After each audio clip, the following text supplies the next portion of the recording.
नमस्कार, live TV की net bulletin Divya Bihar में आपका स्वागत है। आपके साथ मैं मुस्कान। खबरों की शुरुआत करेंगे, लेकिन उससे पहले एक नजर चाहते हैं आज के सुर्खियों पे। जेपी नड्डा का हमला, आरजेडी का मतलब है रंगदारी, जंग राज और दादागिरी। छपरा में सीएम नीतीश बोले उन लोगों को वोट न दे, महागठबंधन में तेजस्वी होंगे सीएम फेस। मुकेश सहनी बोलेंगे डिप्टी सीएम तेजस्वी की परछाई भी गलत करेगी तो होगी कार्रवाई। मुकेश सहनी गरजे, जब तक बीजेपी को तोड़ेंगे नहीं तब तक छोड़ेंगे नहीं। महागठबंधन में 3 सीटों पर टकराव खत्म, कांग्रेस वीआईपी ने नाम वापस लिए। तेजस्वी के सीएम फेस पर बीजेपी बोली चारा घोटाला का बेटा चिराग पासवान का दावा, महागठबंधन खत्म। दिल्ली में बिहार के 3 बदमाशों का एनकाउंटर, बेऊ जेल में छापा, 15 कुख्यात अपराधियों का किया गया ट्रांसफर। अब खबरें विस्तार से।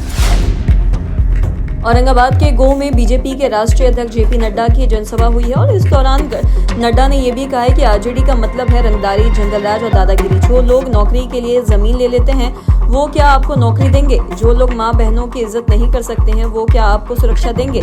मेरा जन्म भी बिहार के पटना में हुआ है। मैंने बचपन के 20 साल बिहार में गुजारे हैं, इसलिए मुझे वो अंधकार का युग भी मालूम है और आज ये उजाले का भी युग देख रहा हूँ। विकास एनडीए के साथ और विनाश महागठबंधन के साथ है, ये सभा दिखता है।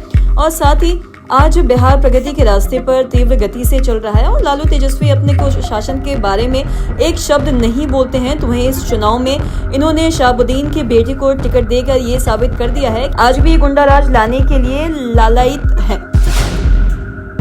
मुख्यमंत्री नीतीश कुमार ने सारण को मांझी और साथ ही माकेर में एनडीए कैंडिडेट्स के समर्थन में सभा की और साथ ही सीएम ने जनता से जेडीयू प्रत्याशी रणधीर सिंह मांझी और मनोरंजन सिंह उर्फ धूमल इकमा को जिताने की अपील की है। उन्होंने लोगों को जंगलराज की याद दिलाते हुए ये भी कहा है कि आप सब जानते हैं कि 2005 में हम लोगों की सरकार बनी, तब से हम लोग विकास के काम में लगे हुए हैं। उससे पहले क्या स्थिति थी, पहले के हालात वो कितने बुरे थे। लोग शाम के बाद घर से बाहर नहीं निकलते थे, शाम में लोग घर में बंद रहते थे और पहले वालों ने कोई काम नहीं किया। उन्हें वोट मत दीजिए और साथ ही हम लोगों को जिताएंगे, साथ ही विकास के काम लगातार होते रहेंगे। और मुख्यमंत्री ने आगे ये भी कहा है कि बिहार के विकास का काम हो रहा है और किसी भी प्रकार के डर या फिर भय का वातावरण नहीं है। महागठबंधन ने प्रेस कॉन्फ्रेंस कर तेजस्वी यादव को अपना नेता मान लिया है। कांग्रेस के पर्यवेक्षक अशोक गहलोत ने यह भी कहा है कि देश में विकट स्थिति है, तो वहीं आलोचना कर तो जेल जाओ और वही तो देश क्या चाहता है इसका ख्याल रखे। पूरे देश बिहार की तरफ देख रहा है। हालात बेरोजगारी और अन्य चीजों को लेकर गंभीर है, तो वहीं लोग बदलाव चाहते हैं। इस चुनाव में अगले मुख्यमंत्री के चेहरे के तौर पर हम तेजस्वी को अपना समर्थन देते हैं। पिछले बार जो वादे किए गए थे उसमें तेजस्वी खरे उतरे हैं और साथ ही सबकी राय बनी है। जो हमारे अन्य पिछड़ा साथी मुकेश सहनी संघर्ष किया, अपना पार्टी बनाए, तो ऐसे नौजवान बिहार के डिप्टी सीएम होंगे। तो वहीं महागठबंधन की सरकार ने बिहार में 2 डिप्टी सीएम होंगे। तेजस्वी यादव ने लालू प्रसाद यादव, राबड़ी देवी, सोनिया गांधी, राहुल गांधी, प्रियंका गांधी, मल्लिकार्जुन खड़गे और महागठबंधन के सभी साथियों का आभार जताया। उन्होंने हम बिहार बनाने का काम करेंगे, आपका विश्वास हम जरूर खरे उतरेंगे। तो वहीं बताया कि महागठबंधन केवल सरकार बनाने नहीं, बिहार बनाने के लिए एकजुट हुआ है। तो वहीं एनडीए ने 20 साल में कुछ नहीं किया, हम 20 महीने में सब करेंगे। महागठबंधन के मुख्यमंत्री पद के चेहरे तेजस्वी यादव ने यह भी कहा है कि तेजस्वी की परछाई भी अगर गलत काम करेगी तो उसको भी तेजस्वी सजा दिलाने का काम करेगा। ये संकल्प है और एक नया बिहार बनाने का काम हम करेंगे। तेजस्वी अकेला सीएम नहीं बनेगा, पूरा बिहार सीएम की तरह चलेगा। मुकेश सहनी ने बीजेपी पर उनकी पार्टी को तोड़ने का आरोप लगाया और ये भी कहा है कि उन्होंने संकल्प लिया है कि जब तक भारतीय जनता पार्टी को तोड़ नहीं देंगे तब तक उसे छोड़ेंगे नहीं। वीआईपी चीफ ने दावा किया है कि महागठबंधन की सरकार बनेगी और मिलकर बिहार के विकास को गति देंगे। भाजपा ने जिस तरीके से हमारी पार्टी को तोड़ा है, हमारे विधायक को खरीदा, उस समय से हमने संकल्प लिया है कि जब तक भाजपा को तोड़ेंगे नहीं तब तक छोड़ेंगे नहीं। वो समय आ चुका है, हम मजबूती के साथ महागठबंधन के साथ रहकर बिहार में सरकार बनाएंगे और भाजपा को बिहार से बाहर करेंगे। महागठबंधन मजबूत और एकजुट है।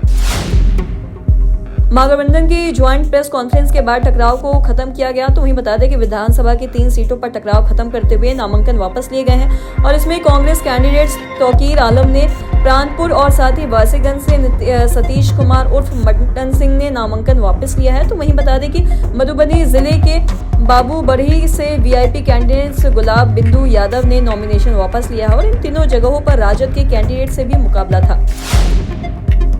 महागठबंधन का तेजस्वी यादव को सीएम फेस बनाए जाने पर बीजेपी ने तीखा हमला बोला है। रविशंकर प्रसाद ने यह भी कहा है कि तेजस्वी के पिता लालू प्रसाद यादव को कोर्ट ने 32.5 साल की सजा सुनाई थी और इसके अलावा उन पर दिल्ली की सीबीआई कोर्ट में भी केस चल रहा था। तो वहीं तेजस्वी यादव खुद भी धारा 420 के आरोपी हैं। तो वहीं केंद्रीय मंत्री गिरिराज सिंह ने तंज कसा है और उन्होंने ये भी कहा है कि जब अब सुन रहे हैं कि लालू यादव ने कांग्रेस नेताओं के सामने बहुत ही खुशामद की है और साथ ही ये भी कहा है कि देखो मेरा अंतिम समय है, कम से कम मेरे बेटे का नाम तो घोषित कर दो। गिरिराज सिंह ने महागठबंधन को टिकट बेचवा गठबंधन भी बताया है।